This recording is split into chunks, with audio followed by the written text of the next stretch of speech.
Hello everyone, आज हम class 6 का चैप्टर 1 जो है साइंस का मोशन एंड मेजरमेंट, ठीक है, इसको मैं एक्सप्लेन कर रही हूँ। इसमें आपके फर्स्ट जो टॉपिक है दैट इज मोशन।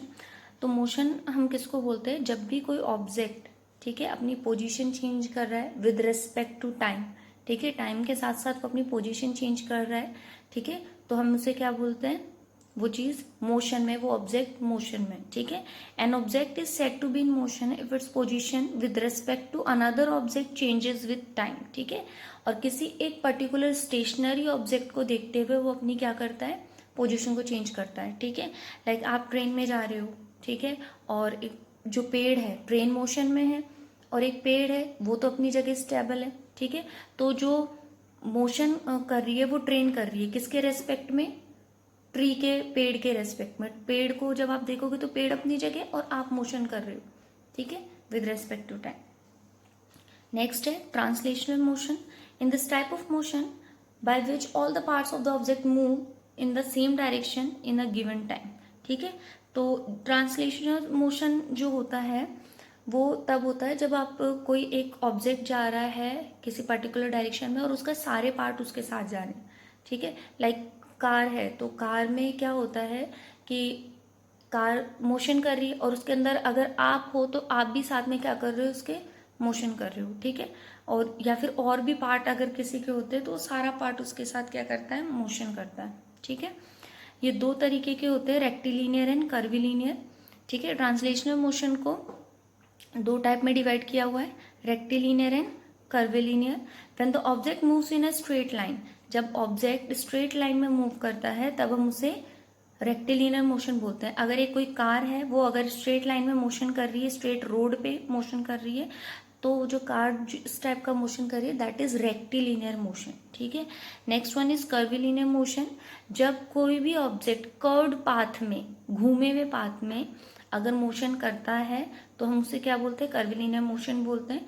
अगर कोई कार है, अगर वही कार अगर किसी कर्व्ड रोड पे या घूमते हुए रोड पे, ठीक है, मोशन करती है तो क्या कहा जाएगा? कि वो कार एक कर्व्ड पाथ में कर्विलीनियर मोशन कर रही है।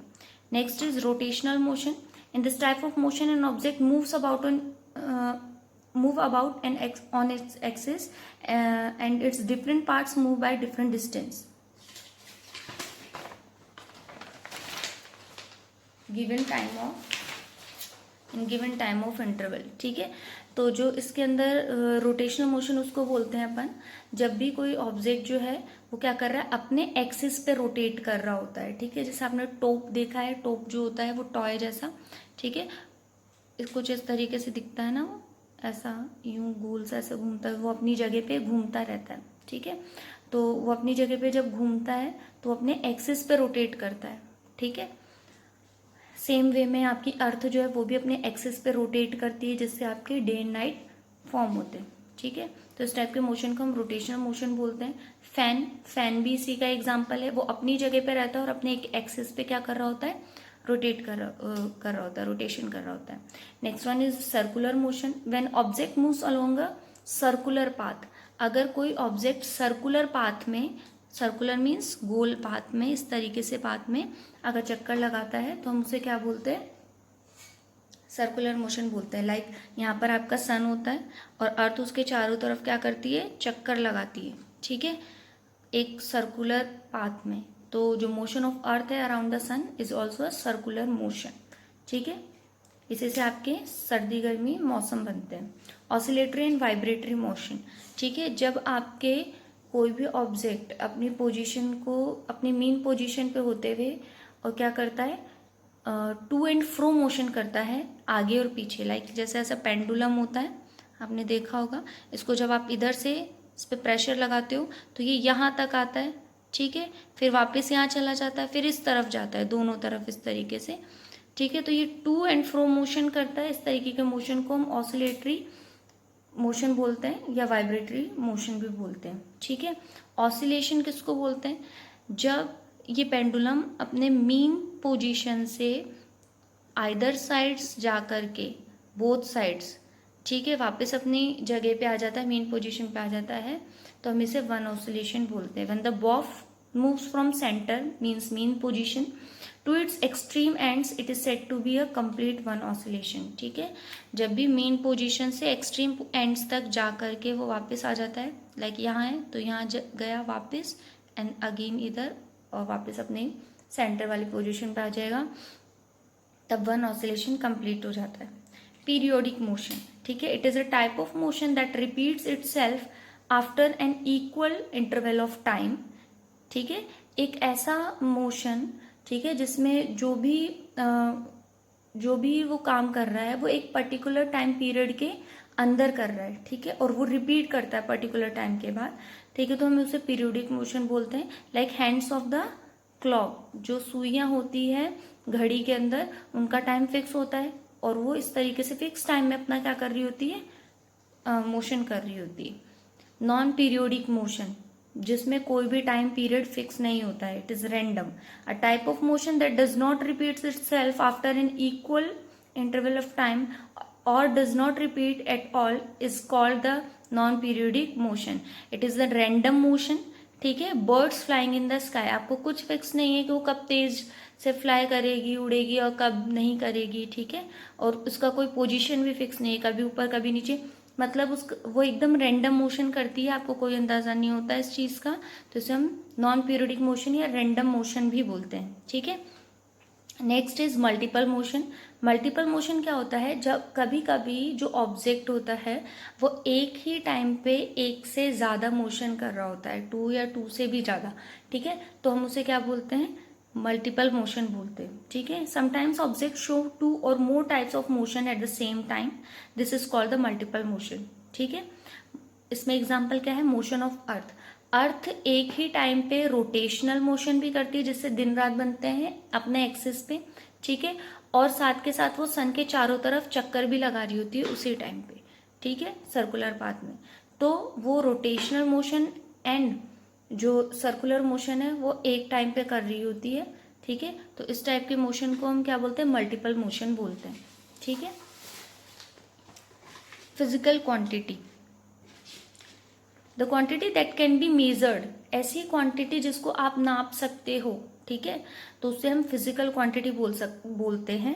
ठीक है, जैसे लेंथ, टेम्परेचर, मास किसी चीज का. ठीक है, तो इसे हम क्या बोलते हैं, फिजिकल क्वांटिटीज बोलते हैं, जिनको आप नाप सकते हो. ठीक है,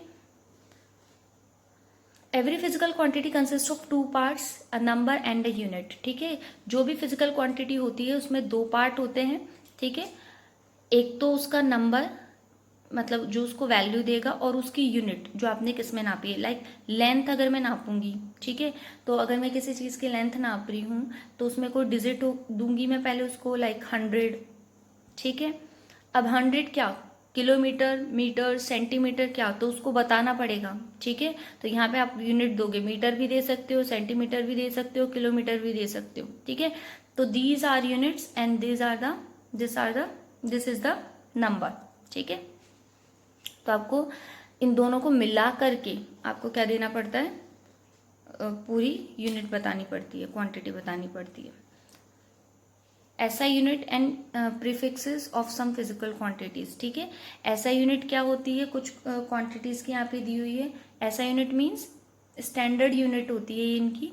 ठीक है, ये फिक्स होती है. इंटरनेशनल सिस्टम ऑफ यूनिट और SI system is used for sake of uniformity by the scientist since 1960. ठीक है, साइंटिस्ट ने 1960 में सारे वर्ल्ड के उन्होंने डिसाइड किया कि यूनिफॉर्मिटी आने के लिए, मतलब हर जगह अलग अलग तरीके से नापा जा रहा था इससे पहले हर चीज को, तो रिकॉर्ड्स में सारी चीजों में इक्वलिटी आए, है ना. तो उसके लिए इन्होंने क्या किया, ऐसा यूनिट्स डिफाइन करी हर एक क्वांटिटी की. ठीक है, लाइक जैसे लेंथ जो है उसको मीटर में नापा जाएगा, मास केजीज में, टाइम सेकंड में, टेम्परेचर केल्विन में, और इलेक्ट्रिक करंट एम्पियर में. ठीक है, तो इस तरीके से कुछ ऐसा यूनिट्स इनकी फिक्स करी गई. ये आपको टेबल दी हुई है. ठीक है, इससे रिलेटेड न्यूमेरिकल्स करेंगे, इस टेबल को आपको याद करना होगा. ठीक है,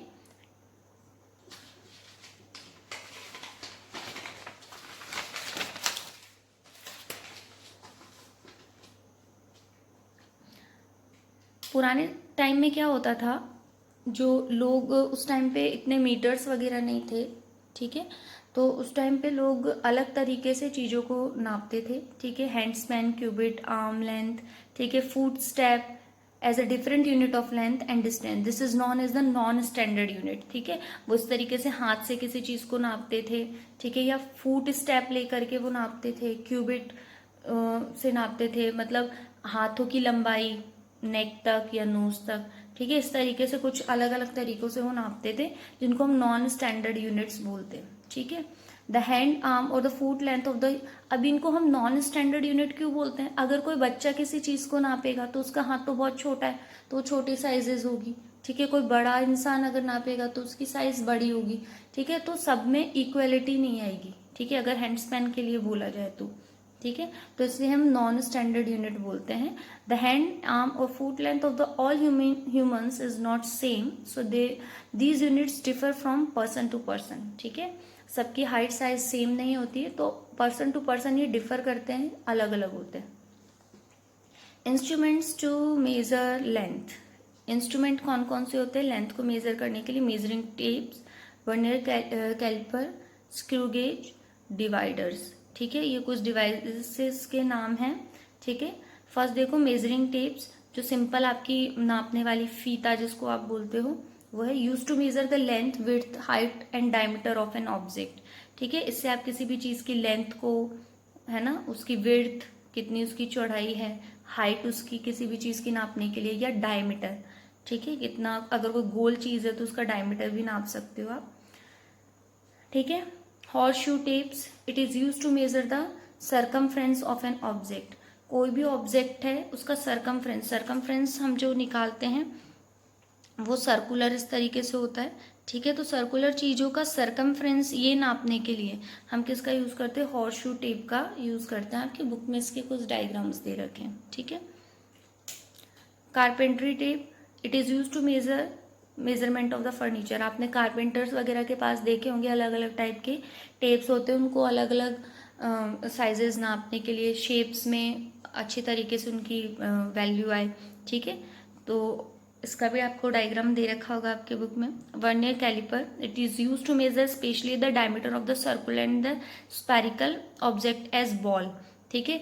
कोई भी स्पेरिकल चीज है, गोल बॉल जैसी है, ठीक है, तो उसका जो भी डायमीटर है, ठीक है, उसको नापने के लिए इसका यूज किया जाता है स्पेशली, ठीक है। Screw gauge, it is use to measure an extremely small unit, जब बहुत ज्यादा स्मॉल यूनिट्स आ जाती हैं उसको मेजर करने के लिए स्क्रू गेज का यूज किया जाता है, ठीक है। लाइक थिकनेस ऑफ हेयर, अगर आपको कोई थिकनेस बोले हेयर की नापने के लिए तो आप उससे स्केल का यूज नहीं, स्केल का या भी जो भी आपकी मेजरिंग टेप जो होती है उसका यूज नहीं कर सकते, ठीक है, बिकॉज जो हेयर होता है वो बहुत ही ज्यादा पतला होता है, ठीक है। तो उसके लिए पर्टिकुलर टाइप के आपके टेप जो होते हैं मेजरमेंट लेंथ के लिए, स्क्रू गेज डिवाइस होती है, इससे आप नाप सकते हो। Dividers, these are use to measure the distance between 2 points, 2 point के बीच के डिस्टेंस को मेजर करने के लिए डिवाइडर्स का यूज किया जाता है, ठीक है। आप एक बार इनके डायग्राम्स बुक में देख लेना। Precautions while using a ruler, ruler को यूज करते टाइम आपको क्या प्रिकॉशंस रखने हैं, ठीक है। जब भी आप किसी चीज की लेंथ वगैरह नापने के लिए रूलर यूज कर रहे हो तो आपको क्या क्या ध्यान रखना है, ठीक है, गलतियां नहीं हो। One should keep the ruler along the length of the object, ठीक है, जो लेंथ है ऑब्जेक्ट की उसके एकदम साथ में रखना है। लाइक ऐसा नहीं है कि आपको ये लेंथ नापनी है और आप स्केल को इस तरीके से टेढ़ा रख रहे हैं, इसके अलोंग ही, इसके बराबर में ही आपको रखना है, ठीक है। If the edge is broken then measure the length from any other mark of the ruler.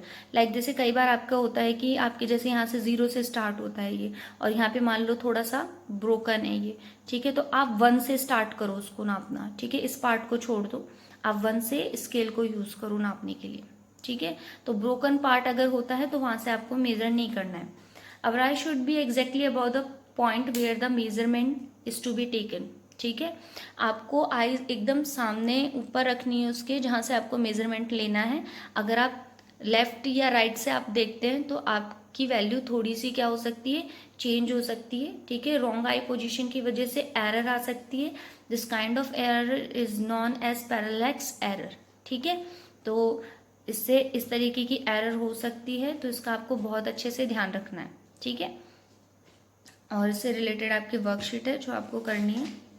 Okay, next video में हम आप इस चैप्टर के क्वेश्चन आंसर्स करेंगे। Okay, thank you.